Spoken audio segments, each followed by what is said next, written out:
Salut et bienvenue sur la chaîne DTF Nation. Dans cette première vidéo, nous allons voir ensemble ce qu'est l'impression DTF et quel est le matériel à avoir pour commencer. Cette vidéo n'est pas une vidéo tutoriel, mais c'est à titre informatif. Si vous souhaitez de plus amples informations et de renseignements, il vous suffit de rejoindre le groupe Facebook DTF Nation en cliquant sur le lien qui se trouve dans le descriptif de la vidéo. Tout d'abord, c'est quoi l'impression DTF? Les lettres DTF sont les initiales de Direct to Film, qui peut être traduit en français par impression directe sur le film de transfert. La technique de l'impression DTF est très simple à expliquer. Vous imprimez votre motif sur un film en PET, vous appliquez de la poudre thermofusible sur toute la surface de votre motif imprimé, vous faites fondre la poudre thermofusible à l'aide d'une presse à chaud ou d'un four spécial, et pour finir, vous transférez votre impression sur le textile à l'aide de votre presse à chaud. Le fait que cela soit simple à expliquer ne rend pas forcément le procédé en lui-même facile. L'impression DTF permet de personnaliser beaucoup de types de textiles, de couleurs claires ou de couleurs foncées. Voyons maintenant le matériel nécessaire pour commencer dans l'impression DTF. Le premier point, c'est l'imprimante. Dans le domaine de l'impression DTF, il existe deux familles d'imprimantes. Les imprimantes DTF prêtes à l'emploi et les imprimantes à modifier soi-même. Dans les deux cas, vous aurez le choix des dimensions d'impression. A4, A3, etc. Commençons par les imprimantes prêtes à l'emploi. Il s'agit d'imprimantes jet d'encre de 6 couleurs minimum et pour la quasi-généralité des imprimantes prêtes à l'emploi à prix modéré, il s'agit d'imprimantes équipées de têtes d'impression de la marque Epson. D'autres marques, telles que Brother par exemple, fabriquent aussi des imprimantes pour le DTF. Si vous souhaitez acheter une imprimante prête à l'emploi, vous en trouverez sur les différents sites de vente spécialisés ou sur les plateformes e-commerce telles que eBay, Amazon ou encore AliExpress. La seconde famille catégorise les imprimantes jet d'encre de 6 couleurs minimum à convertir soi-même. Il s'agit ici d'imprimantes à cartouches basiques telles que des Epson Surcolor ou les Epson Stylus, mais aussi les imprimantes Epson EcoTank basiques. Si votre choix se porte sur une imprimante à convertir vous-même pour le DTF, sachez que vous aurez quelques modifications à effectuer sur l'imprimante. Première modification, il faudrait retirer les roulettes crantées qui se trouvent dans l'imprimante et qui servent à tirer la feuille. Pour les retirer, généralement, vous devrez décarcasser l'imprimante pour accéder aux roulettes crantées afin de les dévisser ou de les déclipser du rail de maintien. En seconde modification, vous devrez modifier le collecteur d'encre et pour cela, vous devrez déconnecter le tube du collecteur par défaut afin de le connecter via un tube et un connecteur plastique acheté par avance pour faire évacuer l'encre perdue, soit dans un flacon ou soit dans une bouteille en plastique.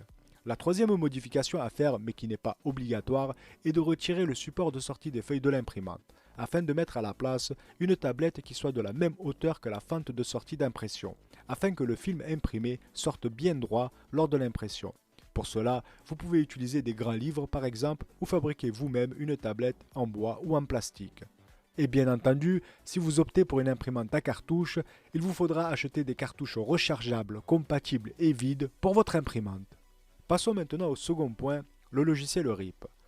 Un logiciel RIP permet la mise en place de votre image, de régler les couleurs, de régler sa dimension, mais aussi de régler le pourcentage d'encre. Malheureusement, les logiciels tels que Photoshop ou GIMP par exemple ne peuvent pas imprimer la couleur blanche. Si vous souhaitez commencer dans l'impression DTF, vous devez posséder un logiciel RIP. Si vous achetez une imprimante prête à l'emploi, selon le site d'achat, l'imprimante pourrait être fournie avec un logiciel RIP. Dans le cas contraire, le site d'achat pourrait vous dire quel est le logiciel RIP compatible. Mais si vous souhaitez convertir vous-même une imprimante basique en imprimante DTF, sachez qu'avant de choisir le modèle de l'imprimante, vous devrez d'abord vérifier que votre logiciel RIP le prend en charge. C'est en vous basant sur le logiciel RIP et sa liste d'imprimantes compatibles que vous devrez faire votre choix d'imprimante. Il existe beaucoup de logiciels RIP, tels que EKPrint, KDLink ou encore le plus célèbre, AcroRip. Pour ma part, je travaille généralement avec AcroRip. Je vais vous montrer la liste des imprimantes prises en charge par le logiciel AcroRip dans sa version 9. Si par exemple vous utilisez AcroRip, vous ne pourrez donc pas utiliser d'imprimante qui ne soit pas listée par le logiciel AcroRip. Dans l'impression DTF modifiée soi-même, c'est vraiment le logiciel RIP qui vous fera choisir l'imprimante à acheter pour ensuite la modifier. Voyons maintenant le troisième point, les films PET. Les films PET sont disponibles sous la forme de feuilles A4, A3 ou encore en rouleau. Pour faire simple, une imprimante normale utilise des feuilles blanches en papier. Dans le domaine du DTF, l'encre devra être imprimée sur un film en PET. Les films PET sont à utilisation unique. Après transfert, vous devrez jeter le film. Mais il existe aussi des films PET à impression double, une impression par face. Lorsque vous aurez imprimé sur la première face et que vous aurez transféré votre image sur le support, il faudra retourner le sens d'insertion de votre feuille dans votre imprimante afin d'imprimer sur la seconde face. Puis, lorsque vous aurez transféré votre image imprimée sur cette seconde face, vous pourrez jeter votre film de transfert. Passons maintenant au quatrième point, les encres. Les encres d'impression DTF sont spécialement conçues pour l'impression DTF. Il existe 5 couleurs, le magenta, le cyan, le jaune, le noir et le blanc. Vous ne pouvez pas utiliser d'encre basique pour l'impression DTF. Si vous voulez faire du DTF, vous devrez acheter des encres pour le DTF. Vous devrez acheter des encres compatibles avec votre imprimante. Et bien entendu, il sera toujours meilleur d'avoir un profil de couleur personnalisé pour vos encres et votre imprimante.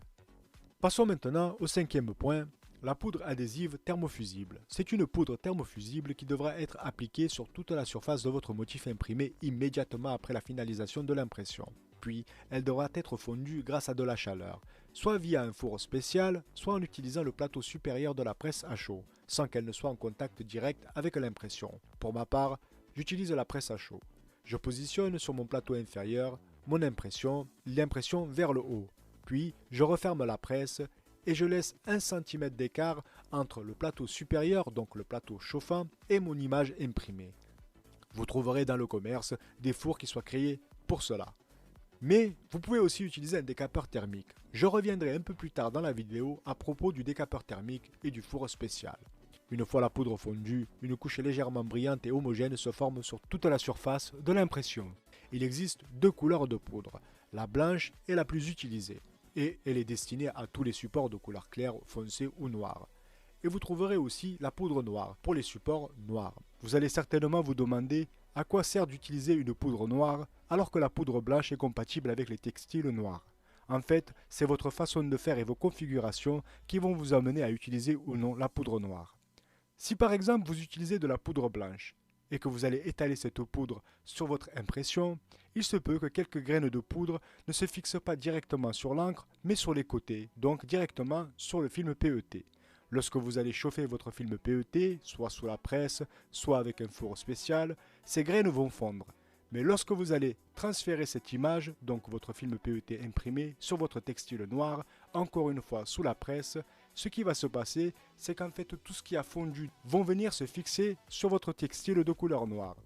Et lorsque vous aurez terminé la pression à chaud et que vous allez retirer le film PET, vous allez remarquer qu'il y a quelques petits pointillés par-ci et par-là, généralement des petits pointillés brillants, et ça, c'est pas forcément joli. Et alors que si vous utilisez la poudre noire, ce qui va se passer, c'est que ces petites graines qui s'éparpillent à gauche et à droite sur votre film PET et non accrochées à l'encre vont tout simplement fondre, mais étant de couleur noire, ils ne se verront pas. Mais avant de choisir ou non l'utilisation de la poudre noire, il faudra d'abord effectuer des tests d'impression et de transfert. Il existe des différents grains. Vous trouverez des poudres blanches ou noires avec des grains très fins ou des poudres avec des grains standards. Personnellement, j'utilise toujours les grains standards. Nous allons maintenant passer au sixième point, la presse à chaud. Il vous faudra une presse à chaud plate. Vous en trouverez dans les sites e-commerce ou dans les sites spécialisés. Les prix varient selon les modèles et les qualités. Pour ma part, j'utilise des presses achetées à moins de 200 € et j'en suis totalement satisfait. Elle me sert à faire fondre ma poudre et à transférer mes images sur mes supports.